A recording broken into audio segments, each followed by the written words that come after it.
मर्दों की बनाई गई बंदिशों की खुद हम औरतें पहरेदार होती हैं। चटाक। जैसे ही वह थप्पड़ मेरे गाल पर आकर लगा, मेरे हाथ में जो कॉफ़ी की ट्रे थी वो दूर जाकर गिरी।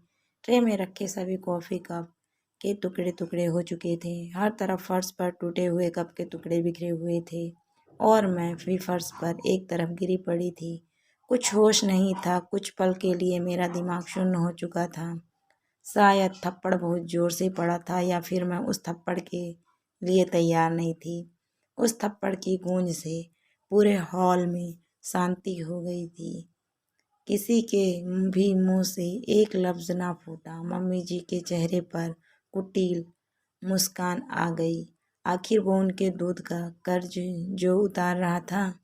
मम्मी जी की सारी सहेलियां जो उस किटी पार्टी में मौजूद थी, हैरानी से कभी मम्मी जी को तो कभी उनके बेटे मोहक को तो कभी उनकी बहू यानी कि मुझे, दीप्ति को देख रही थी, पर किसी ने भी आगे बढ़कर मुझे उठाने की कोशिश नहीं की। जब थोड़ा दिमाग सही हुआ और धीरे धीरे अपने होश में आने लगी तो खुद ही खड़ी हो गई। देखा तो धीरे धीरे मम्मी जी की सहेलियां नदारद हो चुकी थीं। क्यों कोई दूसरे के घर के झगड़े में टांग अड़ाए, यही सोचकर सब वहाँ से निकल गईं। जैसे ही खड़ी हुई वैसे ही मोहक चिल्लाते हुए बोले, घर के बाहर किससे पूछ कर गई थी? बहुत ज़्यादा मौज मस्ती करने का शौक चढ़ा है तुझे। इज्जत से रहना इस घर में, वरना शौक उतारने अच्छे से आते हैं मुझे। सच कहूँ तो सिर अभी भी घूम रहा था, इसीलिए कुछ कह नहीं पाई। मोहक अपना गुस्सा दिखाकर घर के बाहर निकल गए और मम्मी जी, उन्हें तो शायद मुझसे कोई हमदर्दी थी ही नहीं, और वही थी जिन्होंने मोहक को फ़ोन करके कहा कि मैं घर के बाहर गई हूँ। अचानक मम्मी जी मुझसे बोली, अब पति से बिना पूछे बाहर जाएगी तो बेचारा हाथ नहीं उठाएगा तो क्या करेगा? इतना तो पत्नी को भी सोचना चाहिए। अब खड़ी खड़ी देख क्या रही है? फटाफट ये बिखरे हुए टुकड़ों को उठा और अपना काम कर, बोलकर मम्मी जी भी अपने कमरे में चली गईं। मैं वहीं हॉल में खड़ी रह गई। आखिर गलती क्या थी मेरी? यही कि मैं मम्मी जी की किट्टी पार्टी के लिए बाहर से सामान खरीद कर ले आई, और बाहर भी कितना, घर के पास वही दुकान से लेकर आई थी। बस फ़ोन करके मोहक को नहीं बताया था, पर मम्मी जी को तो बोल कर ही गई थी ना। उसकी इतनी बड़ी सज़ा दी गई मुझे। आंखों में आंसू और अपने दिल के टुकड़े के लिए मैं उन बिखरे हुए टुकड़ों को समेटने पर बहुत कुछ दरक चुका था मेरे अंदर। मोहक तो मर्द है, लेकिन मम्मी जी तो औरत हैं, और जब भी उनका बेटा ऐसी कोई गलती करता है तो वो हमेशा उसकी पहरेदार बनकर खड़ी हो जाती हैं। सच ही कहा है कि मर्दों की बनाई बंदिशों की खुद हम औरतें पहरेदार होती हैं, जो उनके गलत को सही साबित करती हैं। मैं दीप्ति, इस घर की बहू। मेरी शादी मोहक के साथ 1 वर्ष पहले हुई थी। मैं एक वर्किंग वूमेन हूँ, दुनिया की नज़रों में आत्मनिर्भर हूँ, जो सुबह बन ठन कर अपने जॉब पर जाती और शाम को घर आकर आराम करती और अपना पैसा अपने तरीके से खर्च करती है। घर में नौकर चाकर हैं तो मुझे कुछ नहीं करना पड़ता। अगर आस पड़ोस की औरतों की माने तो मुझ पर कोई रोक टोक नहीं, पर सच्चाई बहुत अलग है। मेरे ससुराल में मेरी सास की नज़रों में मेरी कोई औकात नहीं, क्योंकि वो मेरी पहरेदार बनी बैठी है। वह मेरे पल पल की पूरी रिपोर्ट मेरे पति को अपने तरीके से देती है, और उनका बेटा वो अपनी माँ की नज़रों से अपनी पत्नी को देखता है, इसीलिए उसे मुझ पर हाथ उठाने में संकोच भी नहीं है। मैं अकेली कहीं आ जा भी नहीं सकती। अगर मुझे थोड़ा सा भी ऑफिस से आने में लेट हो जाए तो मेरा पति वहीं पहुंच जाता है, और ऑफिस के बाहर जब मैं निकल कर आती हूँ तो वहीं लोगों के सामने मेरी इज्जत का फलूदा कर चुका होता है। जब शुरू में मैंने इसके लिए ऑब्जेक्शन उठाया तब भी मोहक ने मुझ पर हाथ उठाया था, जिसके बाद अपने मायके चली गई थी। पर वाह रे मेरी किस्मत, मेरे माता पिता मेरे ससुराल वालों के पक्ष में ही बोले, मेरे नहीं, इसीलिए मुझे वापस लौटना पड़ा।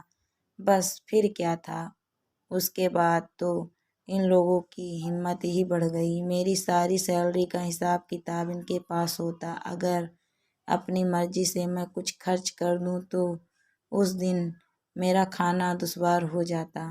अभी तक मोहक मुझ पर कई बार हाथ उठा चुका है, पर हर बार घर में या तो कमरे में या मम्मी जी के सामने, पर आज इतनी औरतों के सामने मुझ पर हाथ उठाया गया। मुझे सचमुच कुछ समझ नहीं आ रहा था कि क्या करूं। आज का दिन ऐसे ही निकल गया। दूसरे दिन उठकर मैं तैयार होकर अपने ऑफिस के लिए निकल रही थी कि पड़ोस में 2-3 आंटियां खड़ी होकर मेरी तरफ देख रही थी। एक ने तो टोक ही दिया, बेटा इतनी पढ़ी लिखी हो, क्यों अपने पति को परेशान करती हो कि उसे तुम पर हाथ उठाना पड़े। सुनकर बड़ा अजीब लगा, पर क्या कह सकते हैं। मेरा पति मुझ पर हाथ उठाकर भी बेचारा बन चुका था। सच है, कमी औरतों की ही निकाली जाती है और वो कमी निकालने वाली भी औरतें ही होती हैं। मन में ख्याल आ रहे थे कि काश भगवान अगले जन्म में औरत न बनाए, पर यह तो हार मानने जैसा था। जब इस जन्म को जीना है तो मुझे निर्णय तो लेना ही था। यूं अपनी पूरी जिंदगी मार खा खा कर तो नहीं रह सकती, और माँ बाप, उनके पास तो जाना ही बेकार था, क्योंकि उन्हें साथ देना होता तो पहली बार ही दे चुके होते।